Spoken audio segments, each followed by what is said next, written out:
ఊహించని విధంగా power star Pawan Kalyan అభిమానులకు గుడ్ న్యూస్ చెప్పారు ఓజీ మేకర్స్. పవన్ రాజకీయంగా బిజీ కావడంతో ఇప్పట్లో ఆయన కమిట్ అయిన సినిమాలు పూర్తి చేసేలా లేరని అనుకున్నారు. కానీ సడన్ సర్ప్రైజ్ అన్నట్లుగా మొన్న హరిహర వీరమల్లు షూటింగ్ పూర్తి చేశారు పవన్. ఇప్పుడు ఓజీ కోసం రంగంలోకి దిగిపోయారు. లేటెస్ట్గా పవన్ ఓజీ సెట్స్లోకి అడుగుపెట్టారు. ఇదే విషయాన్ని కన్ఫర్మ్ చేసింది చిత్ర unit. The OG steps into his arena, Pawan Kalyan back on OG sets అని చిత్ర నిర్మాణ సంస్థ డివివి ఎంటర్టైన్మెంట్స్ పోస్ట్ చేసింది. దీంతో పండగ చేసుకుంటున్నారు పవన్ అభిమానులు. ఇక ఈ స్కెడ్యూల్తో ఓజీ షూటింగ్ మొత్తం పూర్తి కానుంది. 2-3 వారాల పాటు పవన్ కళ్యాణ్ సహా ఇతర ప్రధాన క్యాస్ట్ మీద కీలక సన్నివేశాలు తెరకెక్కించనున్నారు.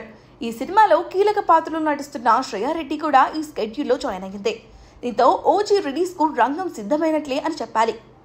వాస్తవానికైతే గతేడాది సెప్టెంబర్లోనే ఓజీ రిలీజ్ కావాల్సి ఉంది, కానీ కుదరలేదు. దీంతో ఈ ఏడాది సెప్టెంబర్లో ఓజీ రిలీజ్కు ప్లాన్ చేస్తున్నట్లుగా తెలుస్తోంది. హరిహర వీరమల్లు రిలీజ్ అయ్యాక ఓజీ రిలీజ్ డేట్ ప్రకటించనున్నారు. త్వరలోనే వీరమల్లు రిలీజ్ డేట్పై క్లారిటీ రానుంది. జూన్ 12న వీరమల్లు రిలీజ్కు షెడ్యూల్ చేసినట్లుగా సమాచారం. ఆ తర్వాత నుంచి ఓజీ ఊచకోత మొదలు కానుంది.